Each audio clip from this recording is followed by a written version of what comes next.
నమస్తే, welcome to 99 TV. BJP జాతీయ మహిళా మోర్చా సభ్యులు అలాగే తెలంగాణ బీజేపీ నేత డాక్టర్ పద్మ వీరప్పనేని ప్రస్తుతం మనతో ఉన్నారు. నమస్తే డాక్టర్ పద్మ. నమస్తే అండి. సో నిన్న నిర్మలా సీతారామన్ గారు షియాజ్ ఒక రకంగా హిస్టరీ క్రియేట్ చేసినట్టు మొరార్జీ దేశాయ్ గారి తర్వాత ఎక్కువసార్లు బడ్జెట్ ప్రవేశపెట్టిన కదా. అండ్ చాలా మెటికులస్ లీడర్, మెటికులస్ ఉమెన్. ఆమె చెప్పే దాంట్లో చాలా నిర్దిష్టంగా చెప్తారు, దోషరహితంగా చెప్తారు, స్పెసిఫిక్గా చెప్తారు. ఆ బడ్జెట్ ప్రజెంటేషన్ అప్పుడు కూడా ది వే ఆమె ఒక కాన్ఫిడెన్స్ని ఇంబైబ్ చేయడానికి దేశ ప్రజల్లో తీసుకొచ్చిన ఆ చెప్పిన తీరు కూడా ముందర అంటే మా మహిళా నేతకి మనం ముందర అభినందనలు చెప్పి మనం స్టార్ట్ చేద్దాం. డెఫినెట్లీ అండి. హౌ డిడ్ యూ ఫీల్ ఆవిడ నిన్న బడ్జెట్ ప్రవేశ? వెనెవర్ ఆమె ఆ రెడ్ ఫైల్ పట్టుకుని when she poses to the press in front of the media చాలా గర్వంగా అనిపిస్తుంది. ఐ థింక్ అది నా ఫీలింగే కాదు, దేశంలో ఉన్న మహిళలందరూ కూడా. అండ్ మహిళలు అభివృద్ధి చెందాలి అని కోరుకునే ప్రతి మగవాళ్ళు కూడా, అంటే ప్రతి పురుషుడు కూడా చాలా సంతోషపడే సందర్భం అది. ఒక మహిళ అంటే ప్రపంచంలోనే ఇంత పెద్ద ఎకానమీ ఇదవుతున్నప్పుడు, థర్డ్ ఎకానమీగా మనం రూపాంతరం చెందబోయే ఈ టైంలో ఒక మహిళ అది చేయటం అనేది నాకు చాలా సంతోషంగా అనిపిస్తుంది. అది బీజేపీ పార్టీ యొక్క గొప్పతనం కూడా. ఒక మహిళను నమ్మి వారి కెపాసిటీస్ని, కేపబిలిటీస్ని విశ్వసించి ఆమెకు అంత మంచి పోర్ట్ఫోలియో ఇవ్వటము, దాన్ని ఆవిడంత సమర్థవంతంగా నిర్వహించటము, మీరు అన్నట్టుగా మొరార్జీ దేశాయ్ గారి ఇది చేయటం, ఇంకా ఫ్యూచర్లో బీట్ చేస్తారు కూడా. I'm sure she will be our next finance minister also. Best part of the budget మీకు ఏమనిపించింది నిన్న? నాకు frankly best part of the budget రెండు అంశాలండి. ఒకటి ఏంటంటే 1,00,000 కోట్ల నిధి ఒకటి ఏర్పరిచారు, ఒక కార్పస్ రీసెర్చ్ అండ్ ఇన్నోవేషన్ కోసం. ఇది యూత్కి, అంటే మనకి hours is a young nation, ఇంకా మన అందరికీ తెలుసు యంగ్ నేషన్. యూత్కి వాళ్ళ ఇన్నోవేషన్ కానీ రీసెర్చ్ కానీ పనికొచ్చే విధంగా ఈ 1,00,000 కోట్లు అనేది ఒక కార్పస్ ఫండ్ పెట్టడం, ప్లస్ అది వాళ్ళు లోన్ తీసుకోవడమే కాకుండా మళ్ళీ వాళ్ళకి అవసరమైతే రీలోన్ కూడా, ఆ ఫెసిలిటీ కూడా కల్పిస్తూ ఇంట్రెస్ట్ ఫ్రీగా 50 ఏళ్ల పాటు. అంటే అది చాలా ఆలోచించి పెట్టినట్టుగా అనిపించింది నాకు. అవును.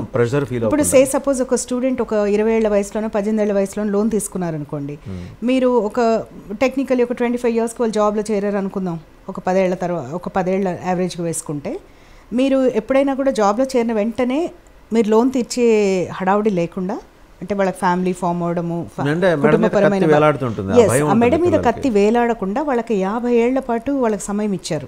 అంటే ఒక వ్యక్తి మిడ్ ఏజ్కి వచ్చేటప్పటికి అప్పు తీర్చే విధంగా, అది కూడా ఇంట్రెస్ట్ లేకుండా. So this is nothing but ఇది ప్రపంచ దేశాల్లో ఎక్కడ మనకు ఉండదు. చాలా ఇన్నోవేటివ్ గా తీసుకొచ్చారు. ఈవెన్ మీకు అమెరికా లాంటి అగ్రరాజ్యాల్లో కూడా స్టూడెంట్ లోన్స్ కూడా మీకు ట్యాక్స్ బెనిఫిట్స్ వచ్చేటట్టుగా ఇస్తారు, అండ్ మీరు తీర్చాలి. జాబ్లో చేరిన వెంటనే స్టార్ట్ అవుతుంది మీకు ఎనీథింగ్ ట్యాక్స్లో కొంత బ్రేక్ ఉంటుంది. ఇది అలా కాకుండా అసలు ఇంట్రెస్ట్ ఫ్రీ చేసి అది 50 years పాటు, అది నాకు చాలా మంచిగా అనిపించింది. అంటే వాళ్ళు తీసుకున్నప్పటి నుంచి 50 ఏళ్లలోగా, వయసు 50 ఏళ్ళు వచ్చేలోగా కాదండి, వాళ్ళు 50 years పాటు ఉంటుంది వాళ్ళకి. అది వాళ్ళు ఎప్పుడైతే ఉద్యోగంలోకి వెళ్తారో అప్పటి నుంచి 50 ఏళ్ల లోపు. అంటే ఉద్యోగంలో కాదు, లోన్ తీసుకున్న దగ్గర నుంచి 50 ఏళ్ళు, లోన్ తీసుకున్న దగ్గర నుంచి. సో దాట్ ఈస్ వన్, చాలా మంచిగా అనిపించింది అది నాకు. అంటే చాలా ఆలోచించి తీసుకున్న నిర్ణయం, అండ్ యువతకి చాలా, అంటే ఇట్ ఈస్ అ వెరీ, అంటే ఒక హోప్ రైజ్ చేసే ఇది. అది చాలా మంది మనకు తెలుసు మంచి మంచి ఆలోచనలు ఉన్న స్టూడెంట్స్ ఉంటారు, చాలా రీసెర్చ్ చేయాలి, ఇది కనిపెట్టాలి, ఇది మనము దేశ ప్రగతికి మనం కూడా దోహదపడాలి అనుకునే వాళ్ళు చాలా మంది ఉంటారు. పర్టికులర్లీ రూరల్ ఏరియాస్లో చాలా బ్రైట్. దేశవ్యాప్తంగా మేడం, అంటే కింద సంవత్సరం నిరుడు కేంద్ర ప్రభుత్వం దేశవ్యాప్తంగా ఇటువంటి 11 ఇన్స్టిట్యూట్లు పెట్టింది, అచ్చంగా రీసెర్చ్ ఓరియంటెడ్ ఇంక్యుబేషన్ సెంటర్స్ కూడా పెట్టింది. మనకి ఐ బిలీవ్ 2 తెలుగు రాష్ట్రాలు తిరుపతిలో పెట్టారు. సో ఇటువంటివి ఏంటంటే పిల్లల్ని, అంటే ప్రత్యేకించి స్టూడెంట్స్ని డిఫరెంట్ లైన్లోకి మళ్లించడానికి, అచ్చంగా రీసెర్చ్ మీద, ఇన్నోవేషన్ మీద వాళ్ళ దృష్టిని పెట్టడానికి, అలాగే 5 ఏళ్ల పాటు జరిగే ఉండే ఈ కోర్సులో ది బెస్ట్ పార్ట్ ఏంటంటే మళ్ళీ పెద్ద పెద్ద ఇండస్ట్రియల్ హౌసెస్, టాటాస్, ఇలాంటి వాళ్ళందరూ కూడా వాళ్ళని పికప్ చేసుకునే అవకాశం కూడా కల్పించే విధంగా డిజైన్ చేశారు. అసలు పిల్లల్లో, ముఖ్యంగా యువతలో సృజనాత్మక శక్తి, ఆలోచించే శక్తి, క్వశ్చన్ చేసే శక్తి ఎక్కువగా ఉంటుంది. సో వాళ్ళకి రీసెర్చ్ అండ్ ఇన్నోవేషన్కి వాళ్ళకి ప్రభుత్వం వైపు నుంచి లోన్ రావటం, అంటే అది పేరెంట్స్ మీద కూడా చాలా భారం తగ్గిస్తుంది. అంటే పేరెంట్స్ కూడా చాలా వెల్కమ్ చేయాల్సిన డెసిషన్ ఇది. ఇది ఆలోచించి చూస్తే దీనివల్ల ఉత్పాదక శక్తి పెరుగుతుంది. ఫ్యూచర్లో యూత్ ప్రభుత్వం మీద ఉద్యోగాల కోసం డిపెండ్ అవ్వకుండా వాళ్ళే ఎంటర్‌ప్రెన్యూర్స్‌గా డెవలప్ అయ్యే అవకాశం ఉంటుంది. సైంటిస్టులు, రీసెర్చ్ ఓరియంటెడ్ జాబ్స్ చాలా పెరుగుతాయి. అంటే అనేక విధాలుగా దీన్ని ఉపయోగించుకోవచ్చు. సో అది నాకు చాలా సంతోషంగా అనిపించింది. And we all should welcome that. అది చాలా ఆలోచించి పెట్టిన డెసిషన్. ఇక సార్ పొలిటికల్ ఫ్రంట్లోకి వచ్చేస్తే ఇంకొక డెసిషన్ ఏంటంటే, ఇది నాకు బాగా నచ్చింది ఏంటంటే, ఆశా వర్కర్స్కి, అంగన్వాడీ టీచర్స్కి, హెల్పర్స్కి కూడా medical coverage, Ayushman Bharat coverage extend చేశారు. అది కూడా చాలా మంచి ఇది అనిపించింది నాకు. ఎందుకంటే చాలాసార్లు మేము గ్రౌండ్లో తిరుగుతున్నప్పుడు ఆశా వర్కర్స్ వాళ్ళందరూ అడుగుతూ ఉంటారు, వాళ్ళు అడుగుతూ ఉంటారు, మేడం మాకు ఇది వర్తించేలాగా చేయండి అని. నాకు చాలా సంతోషంగా అనిపించింది. Because that is the first demand from all ASHA workers మేము ఎప్పుడు కలిసినా కూడా. సో అది ఇన్ఫ్యాక్ట్ మేము వెన్ వి అంగన్వాడీ అభియాన్ అని మాకు ఒక పార్టీ రిలేటెడ్ ప్రోగ్రామ్ ఒకటి ఉండింది. సో అంగన్వాడీ అభియాన్లో కలిసిన ప్రతి ఒక్కళ్ళు అన్ని రాష్ట్రాల్లో, నేను బెంగాల్లో, కేరళలో, ఇక్కడ ఆంధ్రాలో, ఇక్కడ అన్ని రాష్ట్రాల్లో తిరిగినప్పుడు అందరూ అంగన్వాడీ వాళ్ళు ఇది అడిగారు మమ్మల్ని. ఆశా వర్కర్స్ చేస్తే మేము యాక్చువల్గా రికమెండేషన్స్లో పెట్టాము ఇది ఇంప్లిమెంట్ చేస్తే బాగుంటుందని. సో నాకు యాజ్ అ పార్టీ వర్కర్ నాకు ఓకే, మేము కలిసి గ్రౌండ్లో చేస్తున్న వర్క్కి మేము పెట్టిన రికమెండేషన్స్కి ఎక్కడో సంబడి ఈజ్ యాక్చువల్లీ అంటే నేను ఒక్కదాన్ని అయ్యడం చాలా మంది పెట్టుంటారు. అది గ్రౌండ్ అంటే they are hearing to the ground అనేది నాకు నమ్మకంగా అనిపించింది. ఇలాంటి గ్రౌండ్ అండ్ కనెక్టివిటీని వాళ్ళు కోల్పోలేదు గ్రౌండ్ తోటి.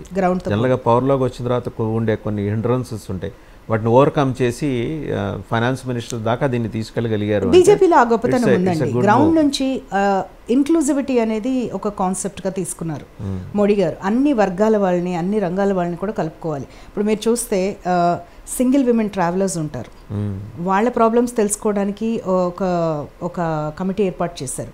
అలాగే ట్రాన్స్జెండర్స్ ఉంటారు, వాళ్ళ సమస్యలు తెలుసుకోవడానికి ఒక కమిటీని ఏర్పాటు చేశారు.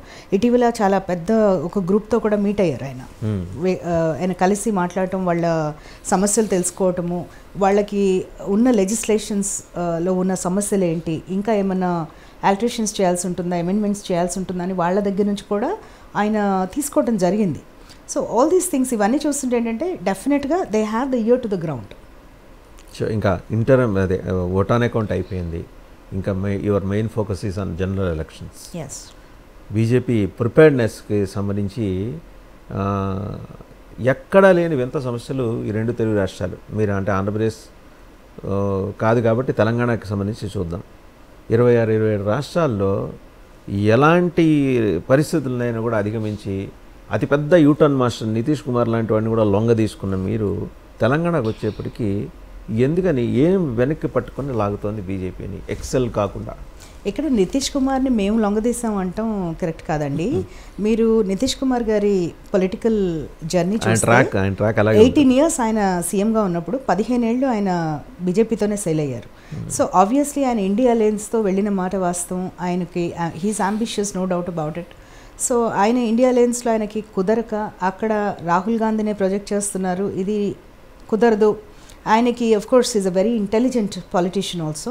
ఆయనకి ఎవరు పవర్లోకి రాబోతున్నారు, గాలి ఎటు వేస్తుంది, ఇవన్నీ కొంచెం ఆయనకున్న అవగాహన ఆయనకు ఉంటుంది కదా. దాంతో ఆయన మళ్ళీ మా దగ్గరికి వచ్చారే కానీ దాంట్లో బీజేపీ ఏదో ఆయన లొంగదీసింది అనే దాంట్లో ఎలాంటి వాస్తవం లేదు. ఏది అతి పెద్ద రాష్ట్రం బీహార్, చిన్న రాష్ట్రం తెలంగాణ, ఏం వెనక పట్టుకుని లాగుతుంది బీజేపీని? ఎందుకని బీజేపీ ఇంకా జనం మనసుని గెలిచారు కానీ ఓట్ల దగ్గరకు వచ్చేప్పటికి మీరు ఏదో వెనక్కి పట్టలాగుతుంది. ఏ అదృశ్య శక్తి ఉంది, లేకపోతే ఇంకేమన్నా ఓవర్కమ్ చేయాల్సిన అంశాలు ఉన్నాయి? అదృశ్య శక్తి ఏమి లేదండి. ఒకటి ఏంటంటే తెలంగాణలో క్రమంగా పుంజుకుంది BJP was not like the strongest party ever. ఇక్కడ బీజేపీ ఎప్పుడు కూడా బలమైన పార్టీ, ఏదో మేము ప్రతిపక్షంలో ఉన్నాము, లేదు అధికార పక్షంలో ఉన్నాం అన్న ఇది లేదు. మేము పుంజుకున్నాం డెఫినెట్గా. దుబ్బాక ఎలక్షన్ తర్వాత గ్రాడ్యువల్గా పుంజుకున్నాం. యాక్చువల్లీ దుబ్బాక కన్నా ముందు కూడా చూస్తే మీరు 2018 ఎలక్షన్స్లో we only had 1 MLA seat, Raja Singh గారు. 2019కి వచ్చేటప్పటికి 4 ఎంపీలు గెలిచారు. 4 ఎంపీలు గెలిచి ఇక అక్కడ నుంచి నెమ్మదిగా దుబ్బాక తర్వాత GHMC, తర్వాత హుజురాబాద్, ఇలా క్రమేపీ పుంజుకుంటూ వచ్చాం. మధ్యలో కొన్ని సెట్ బ్యాక్స్ వచ్చాయి. ఇప్పుడు మునుగోడు ఉంది, మునుగోడు ఓడిపోవడం అనేది ఒక చిన్న సెట్ బ్యాక్ మాకు.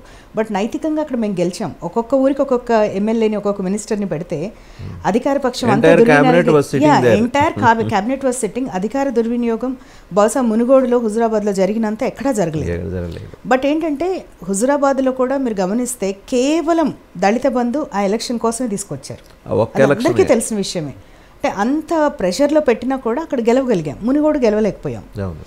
బట్ ఆ తర్వాత చూస్తే గనక నెమ్మదిగా అంటే పర్సీవ్డ్, ఇప్పుడు పర్సెప్షన్స్ డిఫరెంట్ అండి రియాలిటీ కన్నా. మాకు బీజేపీలో ఏంటంటే 3 ఏళ్ల తర్వాత ప్రెసిడెంట్ని మార్చడం అనేది ఒక ఆనవాయితీ, కొన్ని ప్రత్యేక సందర్భాల్లో కన్వెన్షన్. అది మీరు అమిత్ షా గారు మారారు, రాజ్నాథ్ సింగ్ గారు మారారు, గతంలో వెంకయ్యనాయుడు గారు మారారు. అందరూ అంటే 3 years అయిన తర్వాత ఏదో ప్రత్యేక సందర్భం ఉంటే తప్పితే, ప్రత్యేక పరిస్థితులు ఉంటే తప్పితే వాళ్ళని తీసి కొత్త వాళ్ళని తీసుకొస్తారు, సో దట్ అందరికీ అవకాశం వచ్చేటట్టుగా. బట్ ఇక్కడ ఏమైందంటే బండి సంజయ్ గారిని తీసిన సమయం కరెక్ట్ కాకపోవచ్చు, అంటే కొంచెం ముందు తీసిన ఒకలాగా ఉండేది. It was an untimely move. అది తర్వాత తీసిన తర్వాత అర్థమైంది అందరికీ. కానీ ఆయన్ని తీసి ఆయన పోనీ పక్కన పెట్టారంటే కాదు, ఆయనకి ఇంకా పెద్ద బాధ్యత ఇచ్చారు. He was elevated definitely. National general secretary అయ్యారు. Yes, ఆయన నేషనల్ జనరల్ సెక్రటరీ అయ్యారు. ఆయనేమి తెలంగాణ వదిలి ఎక్కడికి వెళ్ళలేదు, యాక్టివ్గా తెలంగాణలో పార్టిసిపేట్ చేస్తున్నారు. అయితే ఒక కైండ్ ఆఫ్ గోబల్స్ ప్రచారం మొదలుపెట్టాయి ప్రతిపక్షాలు. ఏంటి అంటే ఆయన తీసేశారు, బీసీ నాయకుడిని పక్కన పెట్టారు, బీసీ నాయకుడిని పక్కన పెట్టారు. కానీ పార్టీలో చాలామంది బీసీ నాయకులు ఉన్నారు. లక్ష్మణ్ గారు ఉన్నారు, వేరే ఇతర అందరి నాయకులు ఉన్నారు, రాజేంద్ర గారు ఉన్నారు, చాలామంది ఉన్నారు. కానీ ఏంటంటే అదొక గోబెల్స్ ప్రచారంలాగా ఎలక్షన్స్ ముందు మొదలుపెట్టారు. దానివల్ల కొంత కన్ఫ్యూషన్ క్రియేట్ అయిన మాట వాస్తవం. అండ్ బండి సంజయ్ గారు కూడా మామూలుగా ఆయనకు వచ్చే దూకుడు ఉన్న నేత. సో ఆయన స్టైల్ ఆఫ్ ఫంక్షనింగ్ వేరు. తర్వాత వచ్చిన కిషన్ రెడ్డి గారి ఫంక్షనింగ్ కూడా వేరు. కిషన్ రెడ్డి గారు ఏంటంటే ఆయన స్లో అండ్ స్టడీ అట్లా వెళ్తూ ఉంటారు. అండ్ కిషన్ రెడ్డి గారు కూడా ఆయన డెసిషన్స్ తీసుకునేప్పుడు మినిమేషాలు ఏం లెక్క పెట్టే వ్యక్తి కాదు, ఆయన చేస్తారు. కానీ ఏంటంటే స్టైల్స్ డిఫరెంట్. దానివల్ల ఏదో సడన్గా కింద పడిపోయింది, గాడి వదిలేశారు వీళ్ళంతా, ఇలా ఇప్పుడు అపోజిషన్ అంటే మీరు అప్పుడు రూలింగ్ బీఆర్ఎస్ కానీ అప్పుడు ఆపోజిషన్ ఉన్న కాంగ్రెస్ని కానీ ఈ విషయంలో బీజేపీ ప్రాపర్గా కౌంటర్ చేయలేకపోయింది అనేది ఒక అబ్జర్వేషన్ చేసామండి. I disagree with that. చేసాం. పార్టీలో చిన్న స్థాయి కార్యకర్త నుంచి పై వరకు అందరం కూడా, స్వయంగా మోడీ గారు కూడా, అమిత్ షా గారు కూడా ఇక్కడ బహిరంగ సభలు వచ్చినప్పుడు, రాజ్నాథ్ సింగ్ గారు కానీ ప్రతి ఒక్కళ్ళు కూడా ఇది కౌంటర్ చేశారు. చేసినప్పటికీ ఏమవుతుందంటే ఒక 100 ఛానల్స్ ఒకవైపు, మీకు తెలుసు కాంగ్రెస్ పార్టీ విపరీతంగా ఆ టైంలో ఛానల్స్ని ప్రమోట్ చేసింది. 100 ఛానల్స్ ఒకవైపు మాట్లాడుతూ ఉంటే మేము చెప్పేది ఒక 2-3 ఛానల్స్లో వస్తే అది ఎక్కడా సరిపోలేదు. అది వాస్తవం. అంతేగాని మేము దాన్ని కౌంటర్ చేయలేదన్నమాట అవాస్తవం. ప్రతి చోట మమ్మల్ని ఎవరు అడిగినా కూడా మేము చిన్న కార్యకర్త నుంచి పై వరకు కూడా అందరూ కౌంటర్ చేశారు. In fact home minister Amit Shah గారు సూర్యాపేట సభలో మేము అధికారంలోకి వస్తే బీసీ నాయకుడే మా ముఖ్యమంత్రి అని చెప్పారు. ఎందుకంటే 57% ఉన్న బీసీలకి ఐడెంటిఫై చేసి బీసీ సెక్షన్స్ నుంచి ఒక లీడర్ని మేము ముఖ్యమంత్రి పీఠం మీద కూర్చోబెట్టబోతున్నామని ఇండికేషన్ కూడా ఇచ్చారు. అంటే అది ఇవ్వటం కూడా మీరు ఇందాక అన్నట్టు ఎలాగైతే సంజయ్ గారిని పక్కకి తప్పించడం అన్టైమ్లీ మూవో, ఇది కూడా టైమ్లీ మూవ్ అయితే కాదు, అన్టైమ్లీ మూవ్ అని నేను అన్ను. కానీ అది ఒక 6 నెలల ముందు ఆ ప్రకటన చేసి ఉంటే అంటే మీరు బీజేపీ జనరల్గా మీరు గమనిస్తే బీజేపీ మేనిఫెస్టోస్ కానివ్వండి, లేకపోతే క్రూషియల్ ఇలాంటి డెసిషన్స్ కానివ్వండి, ముఖ్యమంత్రి అభ్యర్థిత్వం ఇలాంటివి ఏవైనా కానీ వాళ్ళు లాస్ట్ మినిట్లోనే ప్రకటిస్తారు. ఎప్పుడు మరీ ముందు పేరు చెప్పక్కర్లేదు. కానీ 51 బీజేపీ ఐడెంటిఫై చేసింది. ముందర ఏంటంటే ఏ పార్టీ చేయింది తెలంగాణలో బీజేపీ ఐడెంటిఫై చేసింది. ఇది బీసీలు ఎక్కువ ఉన్న రాష్ట్రం. సో ఇంతవరకు బీసీ నాయకుడు ఎవరు ముఖ్యమంత్రి కాలా. ఉమ్మడి ఆంధ్రప్రదేశ్ తీసుకోండి, లేకపోతే ఇది తీసుకోండి. ఒక దామోదరం సంజయ్ గారు ఆయన దళిత సామాజిక వర్గం నుంచి వచ్చారు. వారు కూడా అతి స్వల్ప కాలం ఉన్నారు. అండ్ అలాగే సరే అనాకులి అంజయ్ గారు వారు ఉన్నారు, కొంతకాలం ఉన్నారు. వారు కూడా స్వల్పకాలమే. కానీ ఆయన ఐ థింక్ రెడ్డి బట్ ఆయన ప్రస్థానం ఏంటంటే కార్మిక సమాజం నుంచి ఆయన ప్రస్థానం మొదలైంది. సో మనం మనం అటువైపు చూడాలి ఆయన్ని, కార్మిక వర్గం నుంచి. తర్వాత ఇంకైతే బీసీ నాయకులు ఎవరు లేరు. ఒక ప్రమోషన్ యాక్టివిటీ అయితే బీజేపీలో నడుస్తుంది. లక్ష్మణ్ గారు జాతీయ OBC Morcha president and he was ఆయన ఎలివేటెడ్ యూపీ టు నుంచి ఎంపీగా నామినేట్ ఎంపీగా అయిన తర్వాత మీ పార్టీ అత్యున్నత విధాయక బోర్డు ఒకటి ఉంటుంది కదా, అవునండి, పార్లమెంటరీ బోర్డులో ఉన్నారు, పార్లమెంటరీ ఎలక్షన్ బోర్డులో బోర్డులో ఆయనకి స్థానం కల్పించారు. ఏది నితిన్ గడ్కరీ గారు వెకేట్ చేసిన స్థానం ఆయనకి దక్కిందంటే బీజేపీ గౌరవం ఇచ్చింది, బీసీలకు Definitely ఇచ్చిందండి. There's no doubt about it. But ప్రాపర్గా మార్కెట్ చేసుకోలేకపోయారేమో అని అనిపిస్తుంది. ప్రాపర్గా మార్కెట్ చేసుకోవడము అంటే నేను ఇందాక చెప్పాను కదండి, మీడియా అత్యుత్సాహం కూడా మాకు కొంత దెబ్బ కొట్టిందనే చెప్పాలి. అంటే ఏమైందంటే ఒక 100 ఛానల్స్ ఒకవైపు, మాకేమో సొంతంగా ఛానల్స్ లేకపోవడం కూడా ఒక ప్రాబ్లం అయింది. సో మా వాయిస్ కొంతవరకు వెళ్ళింది కానీ చాలా వరకు వెళ్ళలేదు. సో అదే ఒక ప్రాబ్లం అయింది. మీరు అన్నట్టుగా కొంచెం ఒక్కోసారి ఆలోచిస్తుంటే అనిపిస్తుంది బీసీ ముఖ్యమంత్రి అనేది ఇంకొంచెం ముందుగా ప్రకటించుంటే బాగుండేదేమో, ప్రజల్లోకి పెనిట్రేట్ అయ్యేదేమో, ఆ వైబ్ ఉంది ఇక్కడ తెలంగాణలో, ఆ వైబ్ ఉంది, పెనిట్రేట్ అయ్యేదేమో అని. అట్లాగే ఇప్పుడు మందకృష్ణ మాదిక్ గారిని తీసుకొచ్చి వర్గీకరణ గురించి మంచి కార్యక్రమమే అది కాదంట్లా, కాకపోతే అది కొంత ముందుగా కొంత ముందు చేస్తుంటే కూడా దాని ఎఫెక్ట్ ఇంకా ఇంపాక్ట్ ఎక్కువగా ఉండేదేమో అనిపించింది నాకు. ఎందుకంటే సోషల్ ఇంజనీరింగ్లో you have proved your self. BJP అనేది బీజేపీ జాతీయ స్థాయిలో సోషల్ ఇంజనీరింగ్. మీరు అలా కాకపోతే సాగర్ యూనివర్సిటీలో చదువుకున్న ఒక మధ్యతరగతి కుటుంబానికి చెందిన ఆయన మోహన్ యాదవ్ ఆయన ముఖ్యమంత్రి అయ్యారు అక్కడ. అవును. అండ్ ఇది అవుట్ ఆఫ్ కాంటెక్స్ట్ కాదు కానీ he was contemporary to my senior in Sagar university. చాలా ఆయన్ని నేను 2 సార్లు కలిసి, ఆయన విజయవాడ వచ్చారు, దుర్గమ్మ గుడి దర్శనానికి వచ్చినప్పుడు కలిసి, చాలా సింపుల్, ఆయన తీసుకెళ్లి కూర్చోబెట్టారు. ఎందుకంటే ఛత్తీస్గఢ్లో ఒక ఆదివాసీ అలాంటి ఎగ్జాంపుల్స్ చాలా ఉన్నాయి. ఇప్పుడు మీరు అంతవరకు వెళ్తున్నారు. బండి సంజయ్ గారు, బండి సంజయ్ కార్పొరేటర్ లెవెల్ నుంచి ఆయన ఎంపీ చేసి తర్వాత మళ్ళీ రాష్ట్ర అధ్యక్షుడిగా చేసి మళ్ళీ ఇప్పుడు నేషనల్ జనరల్ సెక్రటరీ. అలాగే మీరు ఉత్తరాఖండ్ తీసుకోండి, ఉత్తరాఖండ్లో ధామి గారు కూడా అంతే కదా, చాలా యంగ్ పర్సన్. రెండోసారి ఫస్ట్ టైం ఇదైన తర్వాత ఆయన ఎలక్షన్ ఓడిపోయిన తర్వాత కూడా ఆయన మళ్ళీ తీసుకున్నారు సీఎంగా, తీసుకొని మళ్ళీ గెలిపించుకున్నారు. సో ఇలాగా అనేక ఎగ్జాంపుల్స్ ఉన్నాయి. మీకు బీజేపీలో చాలా మంచి విషయము, మాలాంటి వాళ్ళందరం అట్రాక్ట్ అయిన విషయం అదే. ఇదేంటి అంటే ఇదేదో ఒక డైనాస్ట్ల పార్టీ కాదు, మీ తాతిదో మీ తండ్రిదో సో మీకు ఇది ఇస్తాం అన్నట్టుగా అలా ఉండదు. మీరేం చేయగలుగుతారు, మీరు ప్రజలకి ఎంత అంకితభావం పనిచేస్తారు, మా పార్టీ సిద్ధాంతాలను ఎంతవరకు వంట పట్టించుకున్నారు మీరు అనేది చూస్తారు. మీరు what can you do for the society అనేది అసెస్ చేస్తారు, తర్వాత మిమ్మల్ని ఎలివేట్ చేస్తారు. అంతేగాని మిగతా పార్టీలో లాగా తాత ఎమ్మెల్యే తండ్రి ఎంపీ మీరు అట్లా లేదు, ఆ డైనాస్ట్ గోల లేదు ఇక్కడ. వెంకయ్యనాయుడు గారి గురించి చెప్పుకోవాలి, అత్యున్నతమైన పార్టీ నేషనల్ ప్రెసిడెంట్ చేశారు. అవును, మళ్ళీ వైస్ ప్రెసిడెంట్ చేశారు. అవును, మళ్ళీ సామాన్య కార్యకర్తగా కూడా అందరిలో మింగిల్ అయిపోయేవాళ్ళు ఆయన. ప్రతి ఒక్కరితో బీజేపీలో అది కామన్ అండి, బీజేపీలో కామన్. అది బాధ్యత అంటాం, అందుకే దాన్ని ఒక పదవి అని ఎవరు అన్నారు, పదవి కాదు, జస్ట్ ఒక బాధ్యత అంతే. ఏది ఇచ్చినా చేస్తాం. ఇప్పుడు ఇవాళ నేను నేషనల్ మహిళా మోర్చాలో నాకు ఒక శక్తి వందన ఒక కార్యక్రమం ఉంది. శక్తి వందకి నేను నేషనల్ కో ఇన్ఛార్జ్ని. ఇక్కడ నాకు స్టేట్లో చేవెళ్లలో పార్లమెంట్లో ఒక బాధ్యత ఇచ్చారు అదే కార్యక్రమానికి సంబంధించి, అది చేస్తాను. అలాగే మా బూత్లో ఒక కార్యక్రమం ఇస్తారు, అది చేస్తాం. బూత్ లెవెల్లో నేను ఎందుకు చేస్తాను,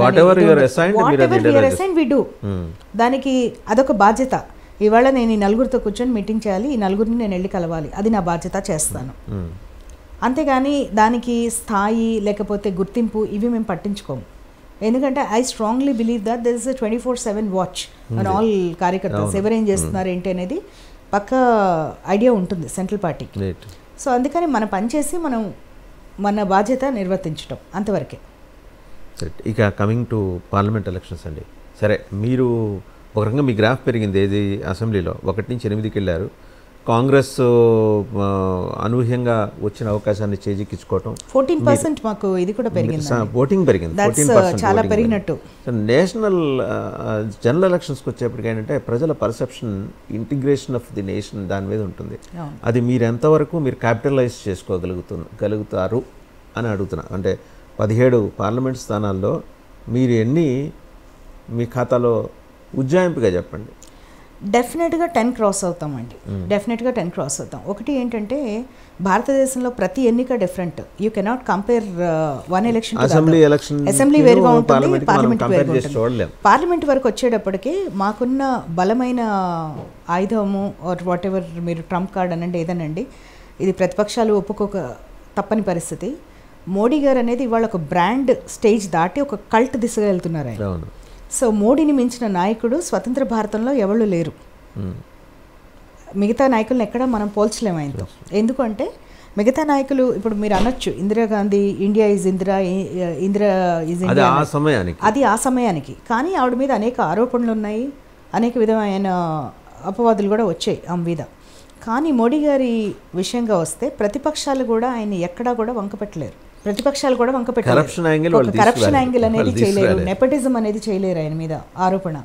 ఆయన భారతదేశానికి ఏది మంచిది, ఏం చేస్తే భారత్ అనేది విశ్వగురువుగా రూపాంతరం చెందుతుంది అనే దాని మీద ఆయన ఫోకస్ ఉంటుంది. అలాగే ఇంక్లూజివిటీ, అన్ని రంగాల్ని ఇందాక నేను చెప్పినట్టుగా అన్ని వర్గాల వాళ్ళని కలుపుకొని తీసుకువెళ్ళటం, అందరి అభ్యున్నతి, అందరి సంక్షేమం కోరుకోవటం, అది ఒక బలమైన యాంగిల్. ఇవన్నీ okay, best part of the BJP మీరు చెప్పారు. జనం ఎమోషన్స్ తోటి ఇంకా బీజేపీ ఎన్నాళ్ళు రాజకీయం చేస్తుంది? లైక్ అయోధ్య అయిపోయింది, ఇవాళ మళ్ళీ కాశీ అంటున్నారు, మధుర అంటున్నారు. అది ఇమోషన్స్ అని నేను అనుకోనండి. I think if I may say that's very wrongly termed అది. ఎందుకంటే ఇప్పుడు మనకి ఒక కల్చర్ ఉంది. నేను అంటలేదు, కాంగ్రెస్ అంటుంది, మరి దానికి సమాధానం ఏంటి? కాంగ్రెస్ కానివ్వండి ఎవరనండి, ఇప్పుడు మనకు ఒక రిచ్ కల్చర్ ఉంది. సీతారాం యేచూరి అని ఒక పెద్ద మనిషి ఉన్నారు, సిపిఎం ఆయన మరి జాతీయ స్థాయి నాయకులు వారు, మన తెలుగు వారు, మన మోహన్ గంధ గారికి మేనల్లుడు కూడా. ఆయన సీత లేదు రాముడు లేడు అంటారు ఆయన మొన్న. అంటే of course they became irrelevant to the present అది current political situation in India అని కూడా అన్న నేను. భారత్లో ఉన్న వర్తమాన రాజకీయాలకి వాళ్ళ నిమిత్తం లేకుండా తయారైపోయారు. అంటే ఎక్కడో ఒక చోట వాళ్ళ జర్నీ ఆగిపోయింది. సో వాళ్ళు కొన్ని కోట్ల మంది ప్రజలకి దైవం కాకపోయినా రాముడు అనేవాడు ఆరాధ్య నాయకుడు. ఆ ఆరాధ్య నాయకుడు కోట్ల మందికి దైవం కూడా ఒప్పుకొని వాళ్ళ సంగతి ఆ పర్సెప్షన్లో నేను మాడుతున్నా. సో వాళ్ళు ఒప్పుకోవచ్చు, రామాయణం మిత్ పోనీ మిత్తే, ఒక గొప్ప కల్పన, కొన్ని వేల క్యారెక్టర్స్కి కొన్ని వేల పేర్లు పెట్టి వాల్మీకి రాశాడు. వాల్మీకి కూడా మిత్, పోనీ వాల్మీకి పేరు చెప్పి ఎవడో రాశాడు. ఈ మిత్తుని ఇంకోటి సృష్టించలేకపోయాడుగా ప్రపంచవ్యాప్తంగా.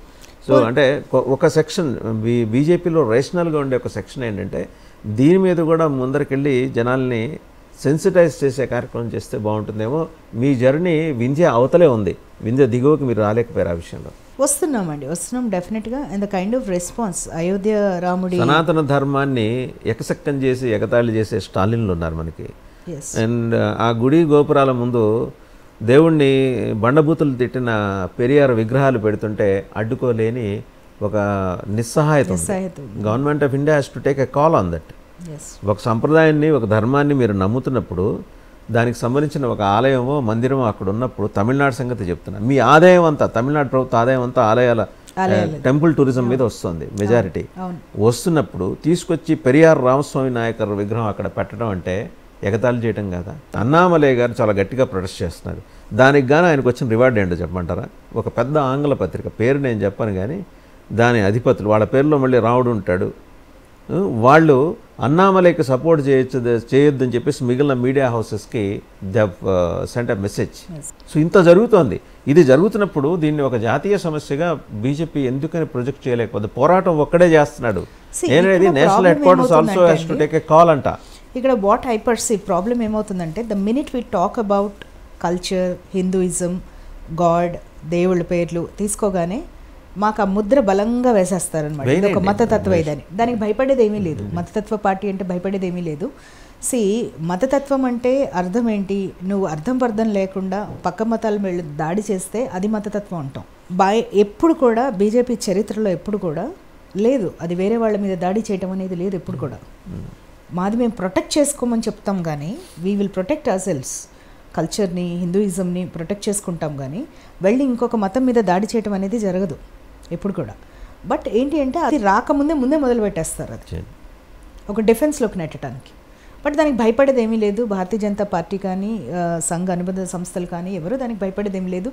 ఇక్కడ కొన్ని టీవీస్ అవి పెట్టి చూపించాం అనమాట. అది కొంచెం స్లమ్స్లో అలాగా చూపిస్తే అసలు ఆ రోజు వాళ్ళ ఇమోషన్స్ చూస్తే నాకు చాలా సంతోషంగా అనిపించింది.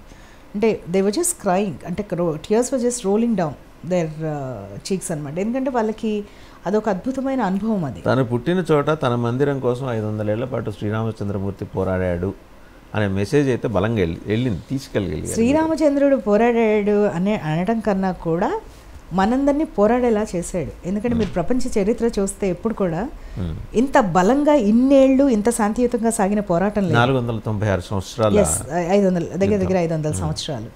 సో ఆయన ఇప్పుడు ఆ ఏజ్లో పరాశరన్ గారు నిలబడి అంతసేపు ఆర్గ్యూ చేయడం, వాటి అన్నిటి వల్ల కూడా శ్రీరామకృప ఉందనే భావించాల్సి ఉంటుంది.